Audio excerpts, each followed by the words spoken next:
Hey everyone, what's up and welcome back. I'm Sir Wade in case you're new here, and today we're gonna be talking about animation video reference. Now, if you don't know what video reference is, it's getting clips of real life to influence and inform your creative decisions when you go to do animation. It's for you to compare and extract and analyze the things you want to pull, add your own creative flair, and then pull something new and exciting, entertaining and appealing out into your work. Different animation workflows are gonna use video reference to various degrees. Some workflows rely on it. Others, it's more of a guideline or an ideation type of thing. But it's definitely something that you should consider when you are planning your animations, and if you are a student, and if you feel like your work is not quite there, the mechanics and the physics aren't exactly where you need them to be, the acting, maybe it's not as believable as you'd like it to be, in most cases, reference is gonna help you a lot. But this video isn't about what is reference and should you use it, should you not. I wanna tell you how to get really good reference. If you're going to go out and you're gonna film body mechanics, acting, some different things to keep in mind for each that are going to make your video reference actually useful, not just this thing that you do,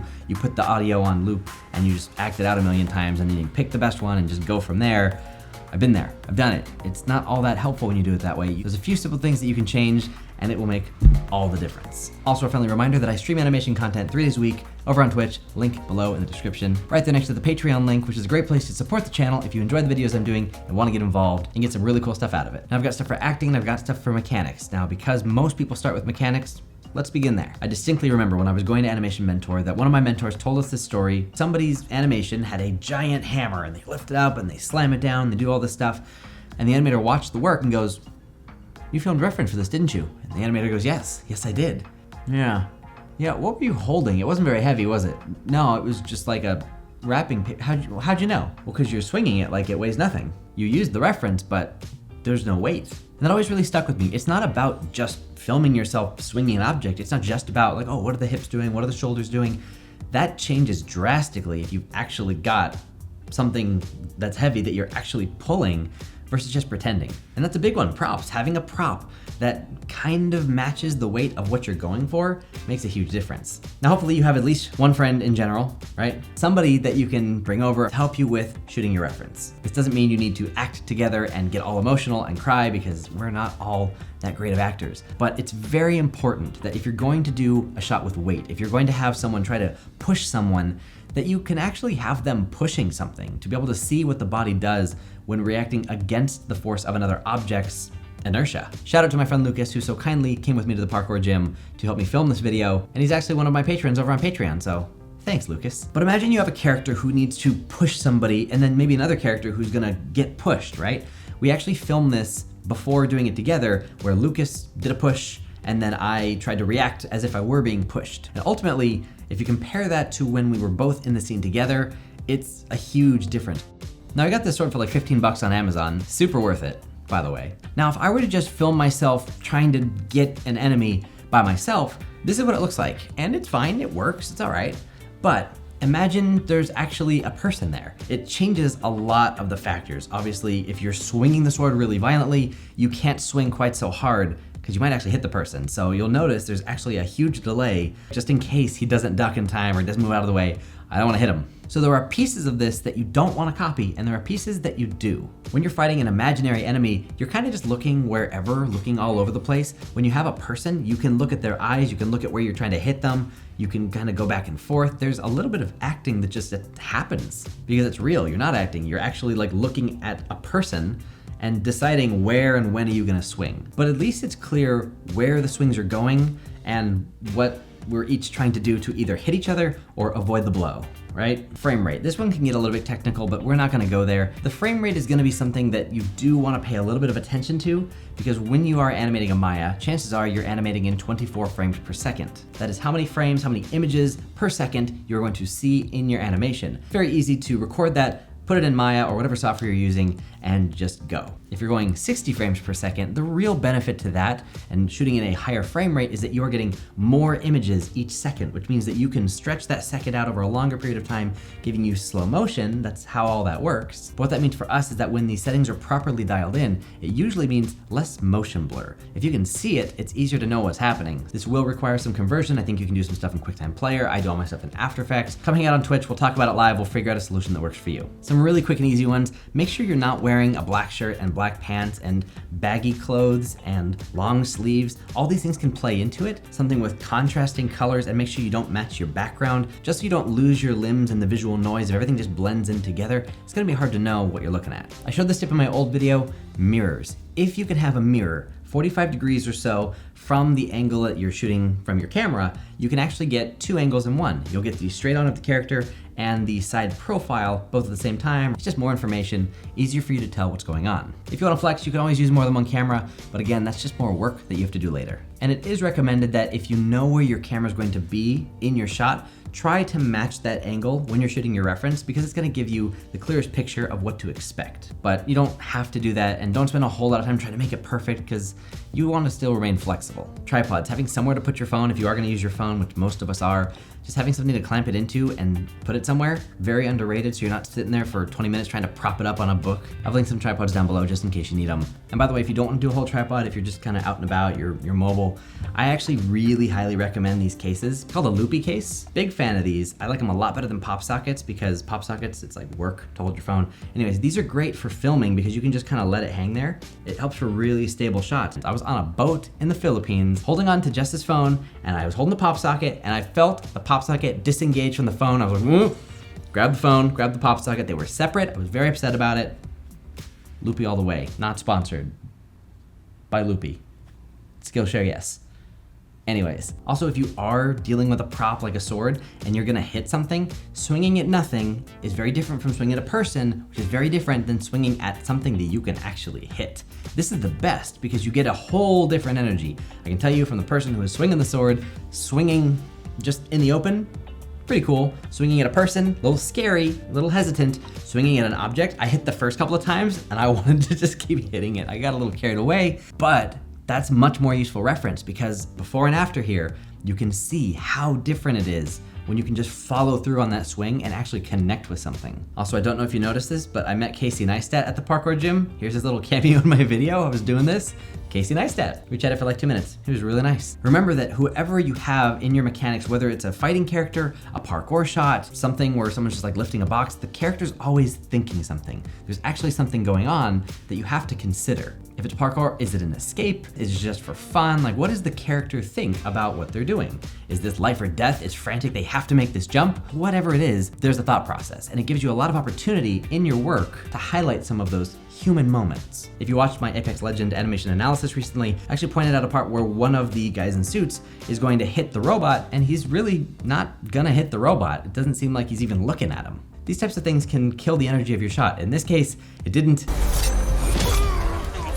So cool. One last thing on props, if you are going to use one, you should do some research on it. I have no idea how to handle a sword, but the reference is gonna be a lot cooler and your animation is gonna be a lot more accurate if you have someone swinging the sword who actually knows what they're doing. Or if it's not something that you feel like you can even really reasonably accomplish, that's what YouTube is for, right? I just personally think it's really nice to always find custom stuff or give it a shot on your own just to try. You actually learn a lot by doing it. A lot of you guys know that I have been doing parkour for a very long time, but the physics and the motion of the body mechanics types of shots, I think to me it comes a little bit more naturally than it would if I didn't do parkour, because I understand from that athletic perspective, when I roll, when I jump, when I do whatever I'm doing, I know why I'm doing it. I know that if I do this wrong, it's gonna hurt. If I do this right, it's gonna help me go higher. When you animate something that you have been doing for a couple of years or for any amount of time, you can bring an awareness and an understanding of that into your work that most people can't, who don't have that background. So whether you film it or not, it does help to try. This is by far my favorite tip from the really old video,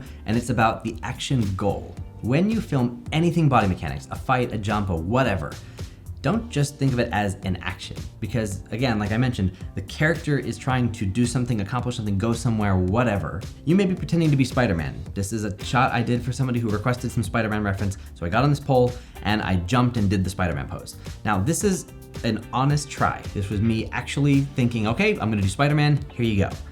And then I came down and I looked at the footage and I hated it. I'm like, this doesn't feel like Spider-Man at all. This does not work. If I just left and said, all right, I did the jump, I did the Spider-Man thing, it would not have been a good pose, nothing. So I thought to myself at the time, what would make this better? What's missing here? The character. This does not feel like someone who thinks they're Spider-Man. It feels like someone who's jumping off a pole and doesn't want to get hurt on the way down. Which is valid, sure, but there's a foam pit down there. I shouldn't be worried about it. I'm Spider-Man. I'm not some dude on a pole. I'm gonna swing away. I'm not worried about the ground below. So I got back on the pole, I stared at a specific spot on the ceiling, I saw like some sprinkler head or something, and I said, that is what I'm aiming for. I'm gonna jump, I'm gonna throw a web, I'm gonna hit that spot specifically, and then I'm gonna swing away. And that's it, there's no ground. I'm like 100 stories up. It's not a big deal. If I miss that shot, I'll get another one. So that was the mindset. I really just like thought about that for a second, and I ended up with this reference, which is so much better than the other one. So it's not that you have to be some great actor, you really just have to think like, what would the character be doing? And then really put yourself in that headspace. I guess it is acting. Never mind, yeah, you gotta act. I mean, do it. And practice helps, right? It's not always easy. Sometimes it's hard to jump off a pole like that. Not everyone's gonna probably do that, and you probably shouldn't do that, but you get what I'm saying. Now for the acting portion, a lot of you are probably here wondering about acting. How do you get more believable characters, more honest performances out of yourself? First of all, before I get into the actual like filming reference tips, watch this video on subtext from JP, then watch this video on gestures that I did based on information that JP taught me. So both are gems, both are gonna help a ton, and then go into these tips that we're about to talk about. First thing is actually similar to body mechanics, but different use, eye lines.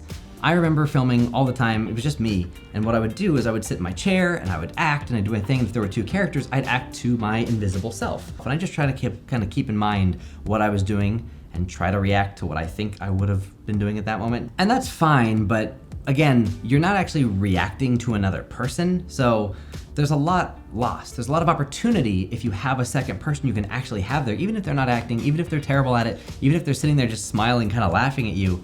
You're at least gonna get a little bit of back and forth. You'll get a connection between two people looking in the right place and reacting, moving back, moving forward. You have something to like, a shoulder is actually in the accurate place. You're not just like holding your arm and it's just moving around. It's actually on something, right? And if you absolutely don't have anybody around, grab Post-it notes, draw little faces on them to be whatever the reactions are that you need in this shot, and stick them on the walls. So if you have a character that looks over here and then does whatever they're doing and then looks back, they don't look in two different places. They look at the same, because the character over here hasn't moved. So you get more accuracy and honesty in the performance because you're actually kind of talking to someone. And that can be really helpful if it's a child. You can stick it really high on the wall. If it's a kid that you're talking to, put it really low on the wall. That way you have a consistent place you're looking to and you can decide in your mind, how big is this character? Like, what's the status? Am I looking up because the person's really awesome?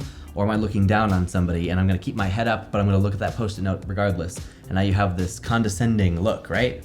You can make these decisions just by putting Post-it notes on a wall. This ties in really nicely with the set pieces. If you've got a desk or a table in your shot, then go get a desk or a table and put it in your room. That way, if you happen to have a stroke of inspiration, or if you get lazy and you just kind of lean on something, maybe that's interesting. Maybe you didn't plan for that to be in your shot, but it ends up being useful. Try to make your environment match whatever it is you're animating. And speaking of environment, think about weather, think about lighting, things like that. First of all, when you're filming the reference, lighting's a big part of it. Because if you can't see your character's face, it's gonna be a lot harder to figure out what they're doing, especially for lip sync, things like that. But really, when you're animating your character, how often do you ever see characters animated in a dust storm or in a blizzard or where it's just plain cold, right? A really small detail that I loved in Klaus, there's these little like smoke breath things. When it's cold, you can see your breath. That's in this 2D animated movie. They put it in there, so should you.